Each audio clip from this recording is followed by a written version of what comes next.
Well, welcome, Sarah. Hi. For those of you who are joining us, we're just going to get to know Sarah by asking 5 questions in 5 minutes to hear a little bit more about who she is, what God's saying to her, and also just a few daft questions as well. We've got 5 minutes on the clock, and so we will be pretty strict to that. But first of all, without starting, Sarah, you're married to John? I am, yes. You are. How long have you been married? April coming up to 4 years. So And it's going going well. well?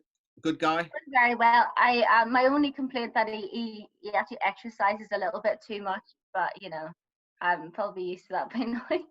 John does. I've actually heard John was aiming to do 1,000 miles on his bike in a month. He's nuts. And he did it as well. So There we go. So that's the kind of crazy guy she's married to. But, what we'll do is I'm going to hit the start timer and we will get going. So first one, what is your favourite ice cream topping?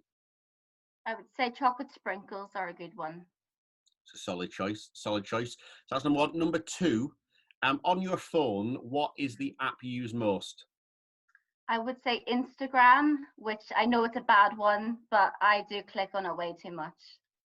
The truth is, don't we all? But what is a good app unless you're using the Bible one? I don't think.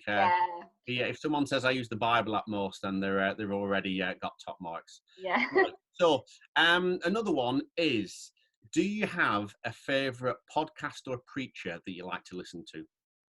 I've been listening to the podcast called Take Heart, and it's just amazing. It's kind of like our devotions that we do each day. We'll get a link and put that in the description below. That's number two. Number three, a little bit more meatier, is what has been a significant Bible verse in your life? Right, whenever I was thinking about it, this is quite hard because I have a lot for like different seasons, But I think the verse that kind of I was maybe thinking of sharing was, I can do all things through him who gives me strength. And that's found in the New Testament in Philippians. And that's important to me because for a long time, I didn't think I could do all things because I wasn't focusing on Jesus. I was living in my own strength. I didn't have a lot of confidence either. So I use this as an example because I had a problem with like my speech. It was like a stoppage. It affected basically in my work. As I was like a child, I couldn't even answer the register. It was that bad. But so I wasn't able to use my speech, and now I can because I'm not living on my own. I have Jesus in me, and if I feel like in church, that he is wanting to speak, I just do it now because I know it's not in my own strength, it's through his.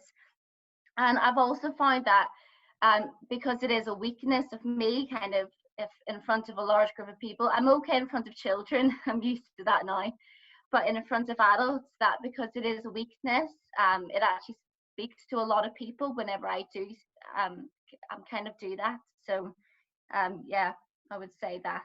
I don't know if that answers the question. So it's a verse that isn't, that, well, you have it with you all the time, I suppose, in effect, that it's been part of your journey and your growth. Absolutely, yeah. Great verse. Last question, and we've got a little bit of time to this, is what has God been teaching you recently? Well, I have been reading the Bible. So I've been looking at Abraham and how he was so old and he wanted to have children with his wife, but it got to something ridiculous, like they were 80, like 90 years old, and they still haven't had, and it obviously still didn't happen.